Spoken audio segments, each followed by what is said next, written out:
could probably do. Here you go. All right, I'm on refrigerant shortage. So,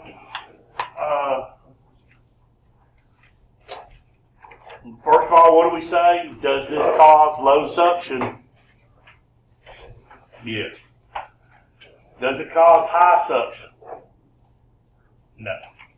Does it cause high head? Can it cause low head? Yes. That's what it can cause. A refrigerant shortage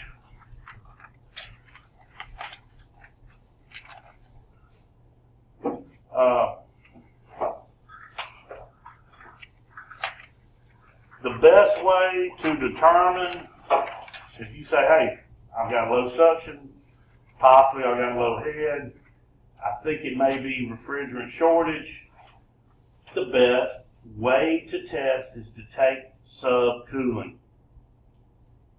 Refrigerant shortage shows up as a small amount of subcoolant, right? Let's see. I'm just going to read from here for a second. The most common cause for system failure and demand for service is loss of refrigerant from the system. Factory-built systems are pressure tested up to 250 or 300, and with electronic leak detectors capable of detecting leaks at a ½ ounce per year. So what they're trying to tell us is almost all leaks are field installed by us. Okay, we can have vibration leaks, and you of course can have puncture leaks. You know, something, lawnmower or something hits the system, we can have a leak there. But almost always they are field installed. Okay.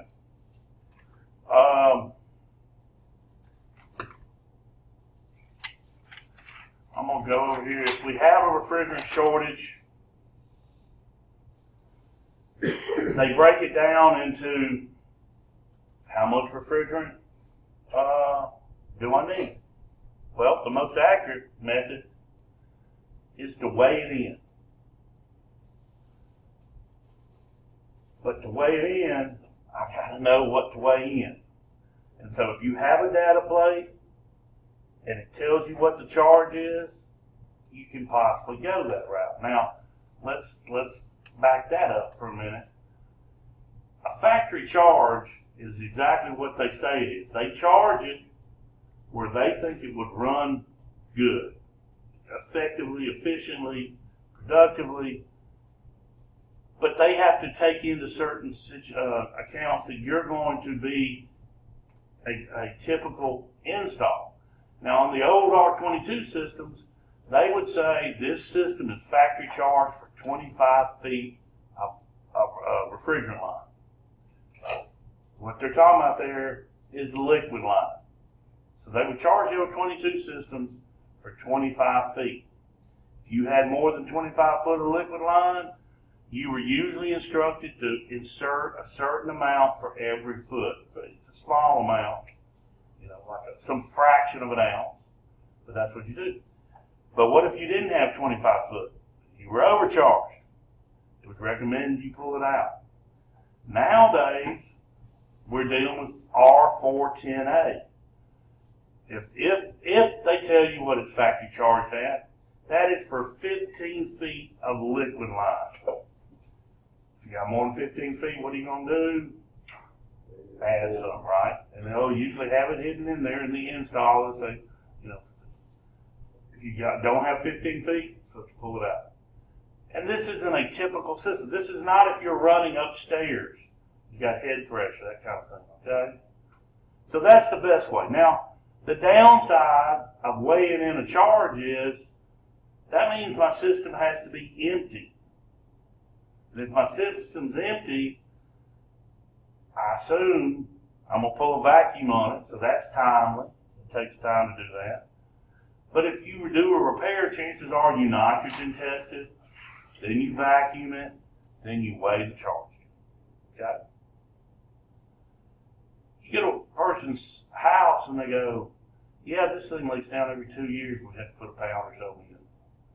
You don't want me to spend some time looking? No, just charge it, we'll take the bill.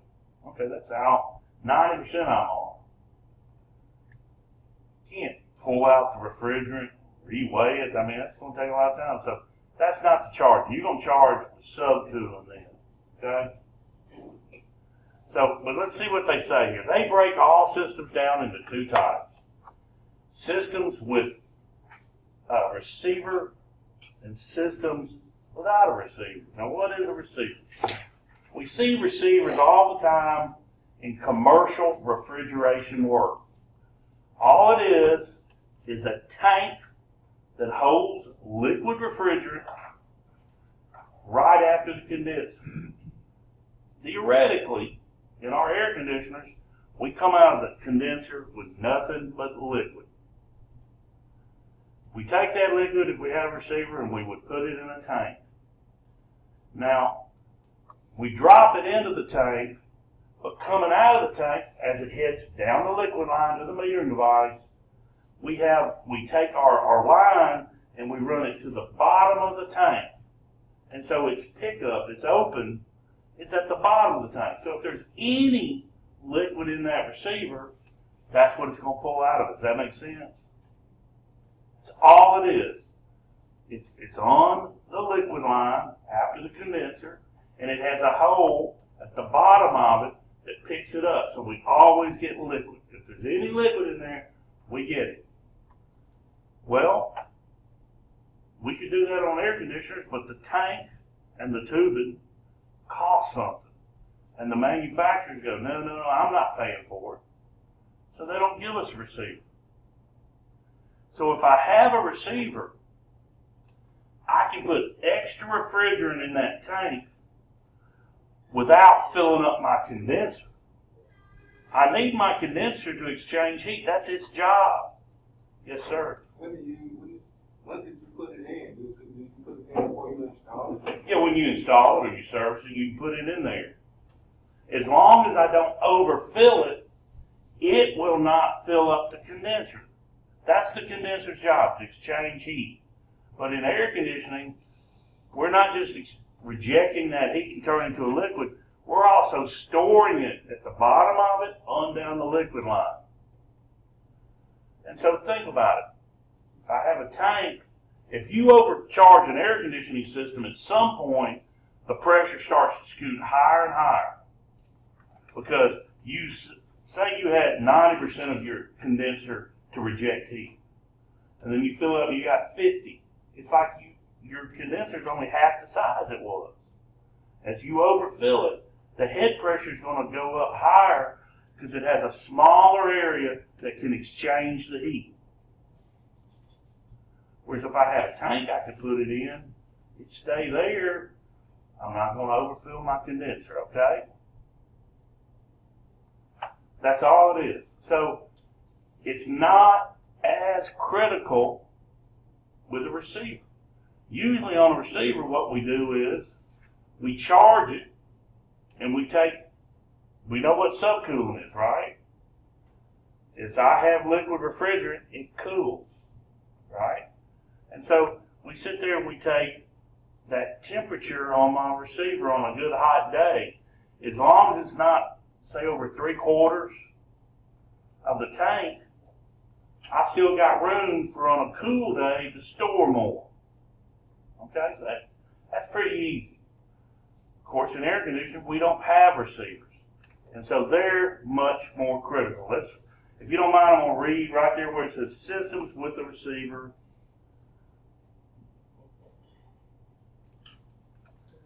Systems without a receiver, pardon. Systems without a receiver depend on the lower tubes of the condenser to act as a storage. This is on page 291. For the surplus refrigerant when the system is under light load. We're going to charge it just the right amount for the hot day. But we're going to have to store it whenever it's not that hot again.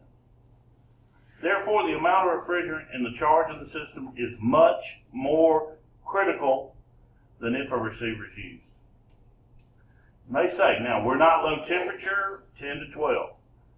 Air conditioning units, because of the wider variation of load, usually operate at 10 to 20 degrees subcooling.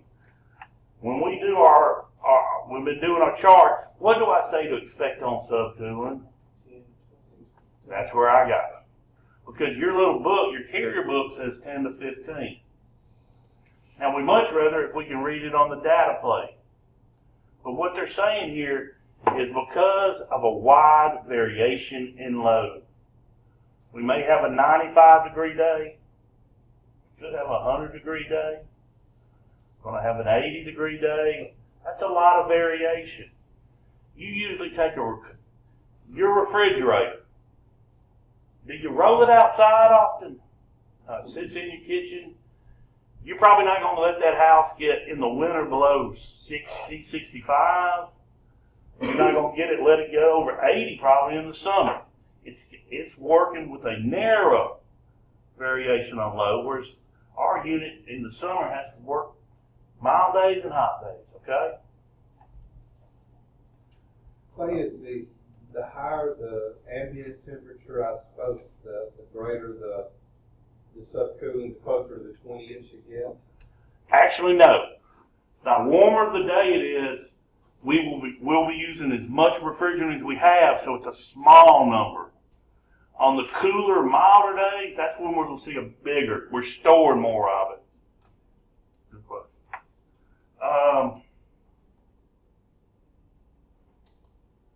Now let me read you, this is kind of technical, but I want to read this last paragraph over here. It says, these subcooling readings, we were talking about 10 to 20,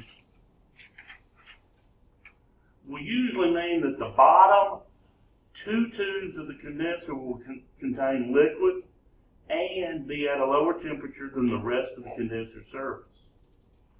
This is only at or near standard design conditions.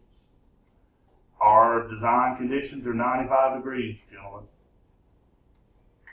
Therefore, this is not an accurate check for quantity of liquid in the system.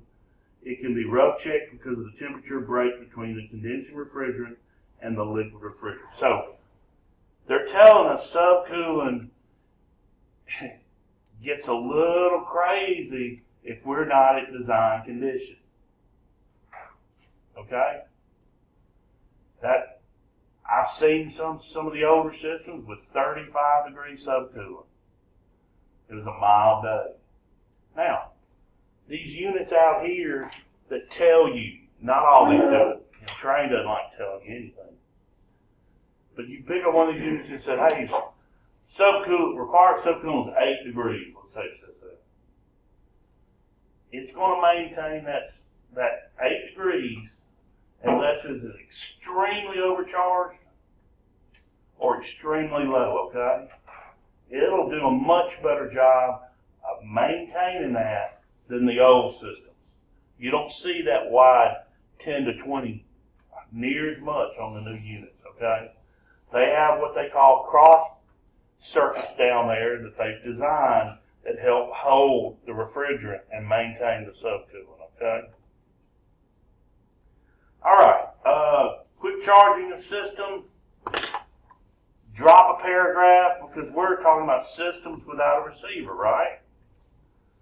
Systems that do not have a receiver are critical on charge to within 4 ounces. So that's a fourth of a pound, right? If I know my numbers. And if they have a thermostatic expansion valve, if there's a cap tube, they're a half an ounce. So we have to be pretty careful. So you want to try to weigh it in. If you can't weigh it in, I almost guarantee you want to do it by subcooling, okay? All right, let's look at refrigerant overcharge. What will this cause? Will refrigerant overcharge cause low suction? Our number is 2513. No. High suction pressure.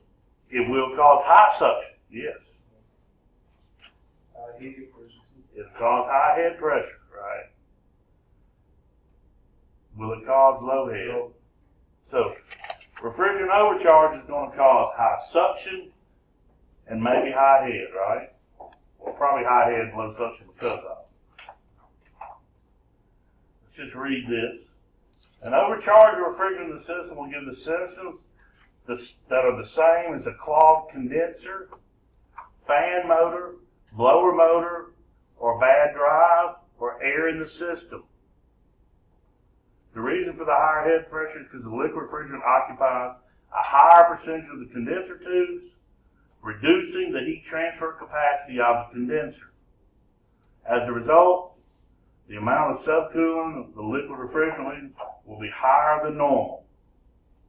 All right, this is something you probably want to highlight for your own notes if you're going to be a troubleshooter. It says,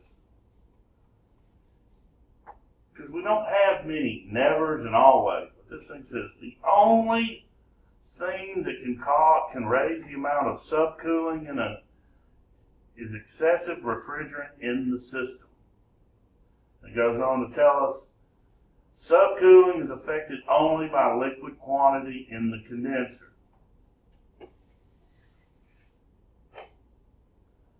Let's think about that statement. The only thing that can raise the amount of subcooling is excessive refrigerant in the system. Did they just tell us that a refrigerant overcharge is going to cause high subcooling? Yes. Okay. We'll just let that soak in.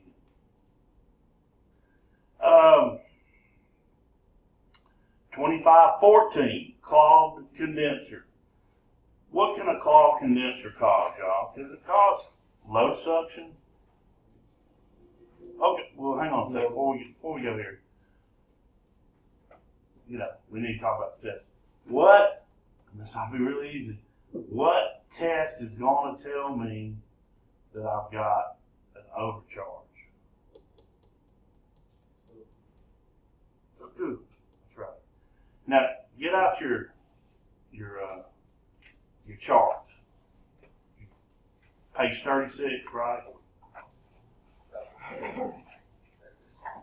I want you to look at the difference in the symptoms between an overcharge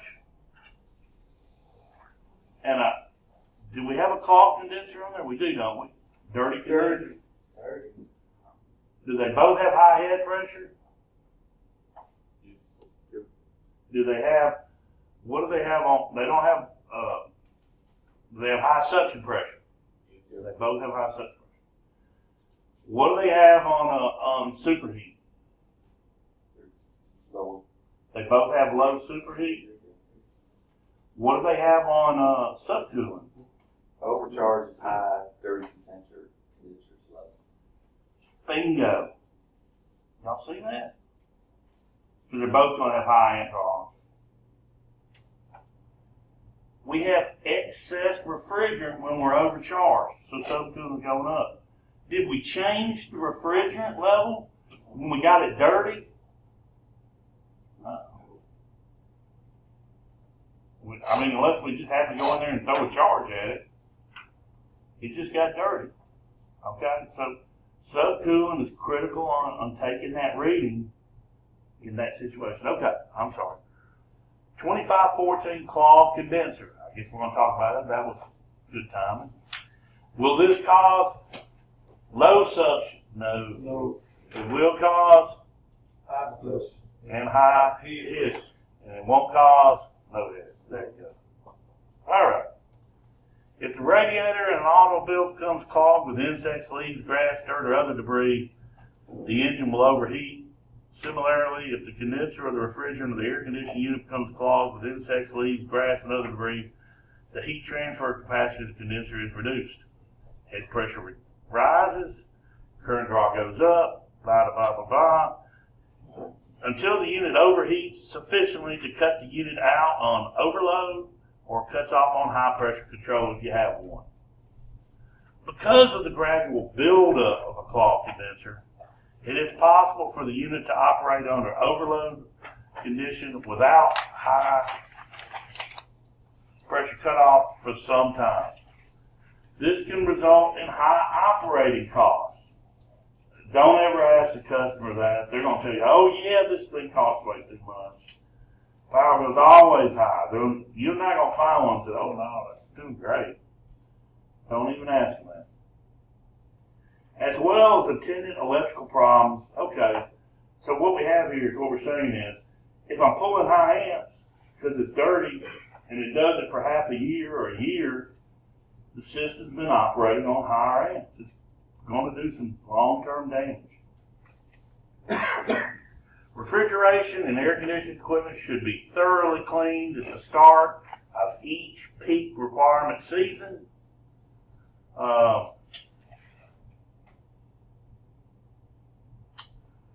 They tell you how to clean it. I'm not even going to go over that.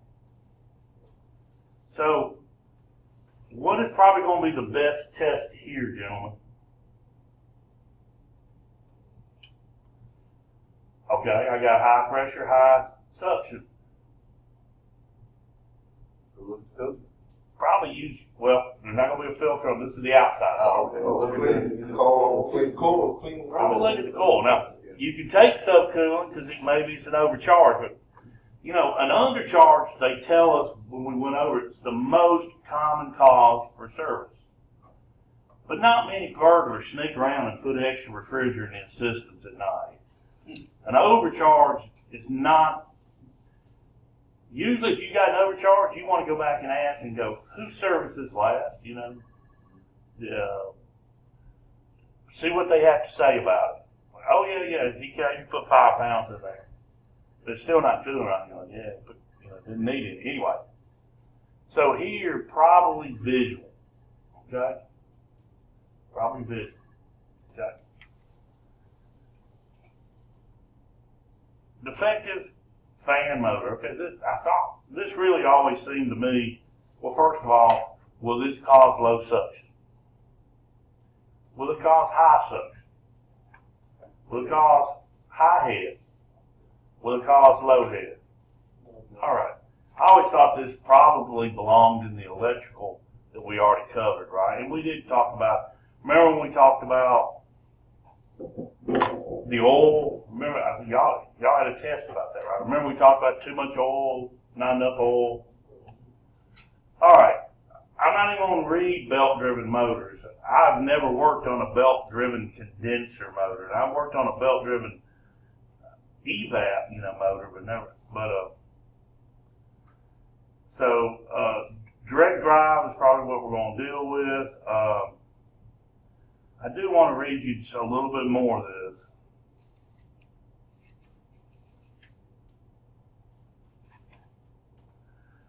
On the right-hand column, about the 4th paragraph, it says, check the amperage draw. Do y'all see that? Yeah.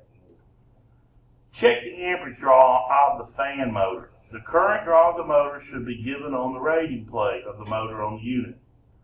Current draw in excess of the nameplate rating should be checked. If the condenser fan motor is a permanent split type motor, permanent split capacitor type, which most of them are, check the capacitor before further work is done on the motor. If the capacitor is shorted, the motor will run at a slower speed. Sometimes it won't run at all. Generally, the excess current draw is enough to cause the motor to cycle on and the built-in automatic reset overload. If wind is causing the fan to run backwards, it will continue to run in this direction if our capacitor is bad. Let me continue on. I'm going to mention this. A quick check of the capacitor is, with the unit off, to spin the fan in the reverse direction. While the fan is spinning in the opposite direction, cut the unit on. The fan should stop, reverse, and run in the proper direction. If it continues, the capacitor is probably wrong. Now, I've heard people say this, seen it done, but typically, back in the days when this was printed, we had different run capacitors. They had polarity. We don't anymore. You can pick up a capacitor and you go, I can go this way or I can go this way. It doesn't really matter. That's not the way it was back then. But now you can have a capacitor that's bad and it do that, okay? But if it's good, it should stop and begin to operate, okay? Because the direction of our motor, a PSC motor, is based on the direction of the flow through the start winding. Y'all follow me? How do we get power to the start winding? We go through the run capacitor. If the run capacitor the fuse is open, it doesn't know how to run. If the wind gets it spinning, it's just going to run in that direction because it's not having power through the start winding, okay? Now, what they're getting at here is we have an overload in all these motors. When it gets hot, it cuts off. When it cools back down, it cuts back on. They're automatic. On and off, on and off. That can be causing the compressor problems. It can be causing cooling problems, you know, if they call you. But who's to say you're going to show up when it's overheated? It might, 10 minutes after you leave, it might overheat. So what they're saying to do is, why did y'all buy an amp meter if you're not going to use it? Put it around the common wire to the fan motor, take a reading, look at my thing. Is it high? If it is, may have a problem. I'm going to cut it off. I'm going to spin it and see if it spins freely. Then I'm going to check my capacitor, okay? All right. Now I think we covered this, right? The last paragraph. Most propeller-type fan motors use semi-permanent lubricated bearings. Permanent lubricated now. You got to remember this is 25 years ago. No oiling is required for the first 2 years. After the 2-year period, a half a teaspoon of number 10 marine oil or special electric motor or pure mineral oil should be added to the motor no more than once each year. Okay? Unit location, 25-16. Can this cause low suction? No. No? No. Okay. Can unit location cause high suction? Yeah. Okay. Can it cause high head? Yeah. Can it cause low head? Okay. Now, this is two different things here. One, the installer either puts it or moves it into a bad location.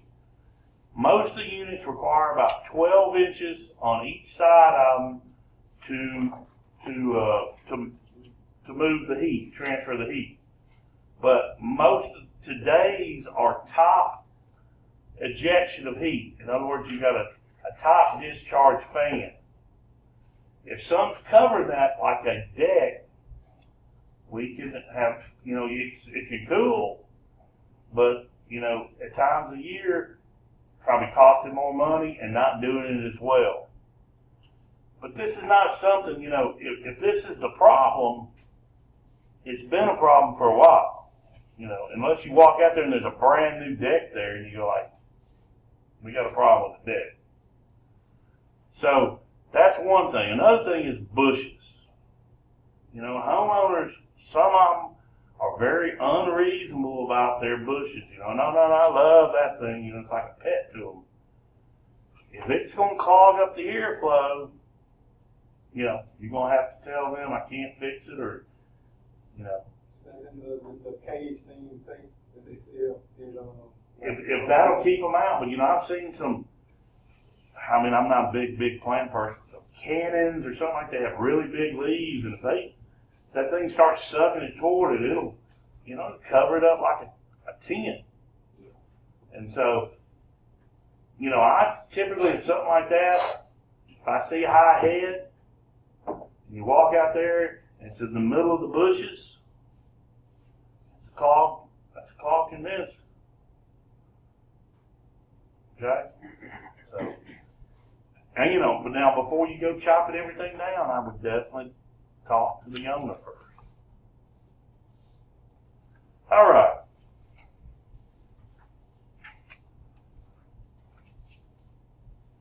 Let's talk about air in the system and leave that up this. We're almost over. Let's stop right there.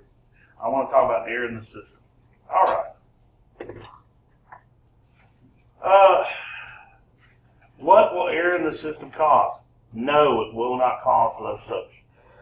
Yes, it could cause high suction. Yes, it will cause high head. No, it will not cause low head. So, when you walk up to a system, 410A system, and it's 74 degrees outside and it has not been running, been off all day, 74 degrees.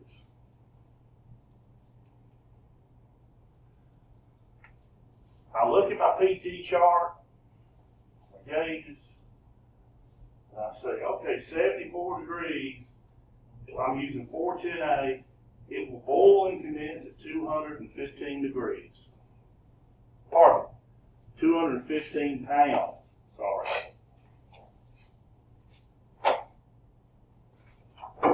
So when you open that, when you put your gauges on that system, this is what it needs to read.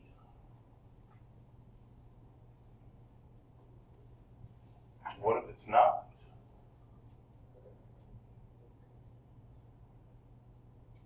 If it's pure 410A, you got a contaminated system. If it's truly 74 degrees. Now maybe somebody ran the unit for an hour ago, and inside it's 40 degrees, and out here it's 74, okay? But if it's truly at 74 degrees, if the unit hadn't been running, then I got contamination. The PT charts are always accurate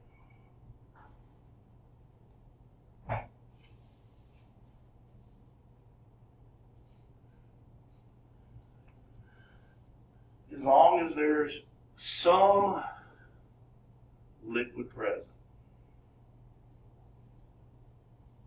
If there's no liquid present, PT chart doesn't do you any good. If I have all gas in here at 74 degrees, it may read 215. So we put the torch on it, boom. We get it up to 200 degrees, it's still 215. When refrigerant or any liquid boils, changes from a liquid to a gas, the gas is larger than the liquid. So the gas expands in all directions. That drives the pressure up. So as long as there's liquid, even a little bit, the PT chart relationship works. If we remove heat from this, okay, we're stabilized. Some of the gas turns to a liquid. The liquid is condensed, it's smaller. The reduction in gas means the pressure goes down. These refrigerants have a correlation as long as there's some liquid. When this gets out of bounds, it means it's not all that refrigerant. If we looked at this thing and it had 130.1, I suspect it was R22 in the system. So, that being, we have all this chart for any given pressure at any given temperature within a certain range, minus 60 to 165 degrees. You following? Now, we got the air out here, which is almost 80% nitrogen. Everybody familiar with nitrogen? Nitrogen is almost always a gas. I don't know if y'all work with it. Have you ever heard of that's some liquid nitrogen? That is some cold stuff. to make it turn to a liquid, you got to get way down at like 270 or something like that. I don't have that chart memorized in my mind, but it's cold. So if I mix any air, which has nitrogen, also has oxygen, which is the same way, very, very, very cold, mix it with any of these refrigerants, when the refrigerant in the tank or the system is changing back and forth, the nitrogen never is changing. It's always a gas because we don't manipulate the pressure down enough to turn it to a liquid. When we drop to say 69 pounds on the low side and refrigerant changes state on us, that's not what happens. Nitrogen ain't near. It's always a gas. Now, since it's always a gas, the compressor pumps everything in the system around through the system. And once the compressor has a hold of it, it pumps it in to the top of the condenser. And that's where our nitrogen is and our refrigerant. It's a vapor. It's a gas. At the end of this thing, I have liquid. Y'all, you cannot take gas and stick it under liquid. Haven't you ever seen bubbles coming up? It doesn't work. So the nitrogen, or the air they're calling it, is stuck here forever. On really, really, really low pressure systems, does everybody have an EPA license? Y'all remember reading about low pressure appliances and stuff, type 3? They're so worried about air getting in the system that they have a purge on the top of the condenser so they can let it out. Alright?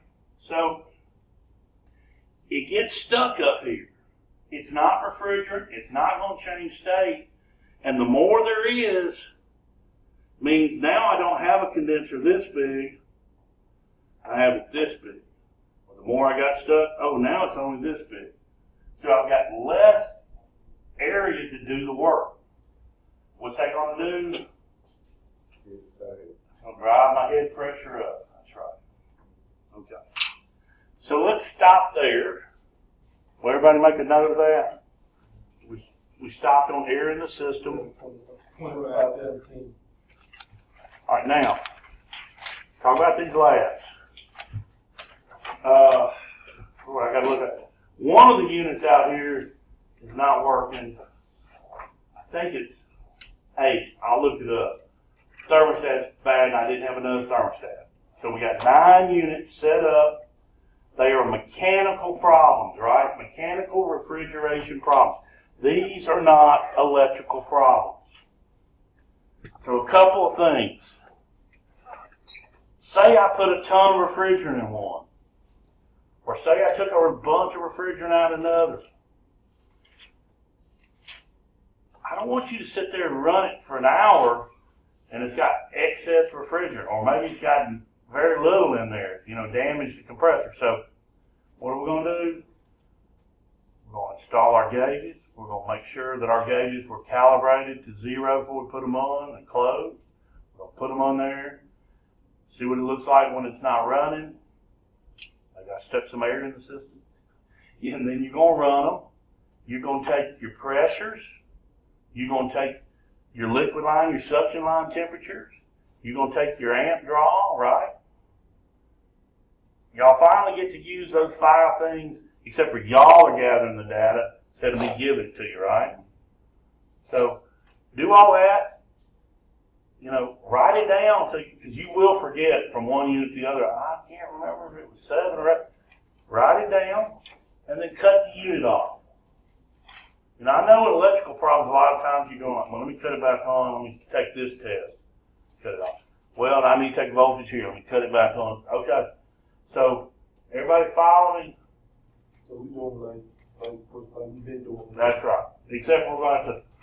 Now here we haven't put gauges on yet, right? So we're putting gauges on today. We're taking superheat, fluid temperature. Using 40 and 30. What now? We're still using 30 to add to the You know, let's use 20 degrees out here, 20. unless the data plate has it printed on there. Okay? Same way with subcooling. If the subcooling is on the plate, let's use that, not the 10 to 20. Okay? I'll be honest, I think just about every unit we have has a TXV or TEV, I should say. So I don't, I want y'all to take superheat, but you may not, how we talked about it, you may not can use, the superheat's wrong, and you go, oh, it's a TEV. Okay, so we have today and Wednesday to do these 9. Next week, we have to take our final next Wednesday. So I'm only going to give y'all Monday, and I'll give you 5 units to work next week. That's right, so we got 9 this week, 5 next week. Now, we're through with electrical troubleshooting, right? I would like y'all to hand those electrical labs in, not today, Wednesday. If you would, either put them in a folder or staple them together with the dates going together, and don't put this date, the 3 other dates, and then another sheet from this date. Try to put them in some order because it takes a while to grade all these labs, okay? So those you can turn into me Wednesday, right? The electricals. Okay. Thank you, guys. No, but I either staple them or put them in some kind of folder that keeps them together. That's what I mean. I can't wait. It's all right. That's fine with me. On our doing the labs, do you want us to, like, when we get our arrows, to give you an indication what you get out of the book? Yeah. What could be bad? Yeah, because now y'all, I've got the heat on, but with it not being 95, we're going to have a little bit of that on everything. That the ambient's a little low on everything, right? Yeah. But I mean, don't go. Clay's got low ambient on there. I mean, I can't help it. I got, it was hot 2 weeks ago, and now it's cool. So, if you come up with something that's, you got 2 of them, give me your best guess from the test you took. You made observation, and you're gonna have some that the errors don't line up. You're like, I don't know what to do.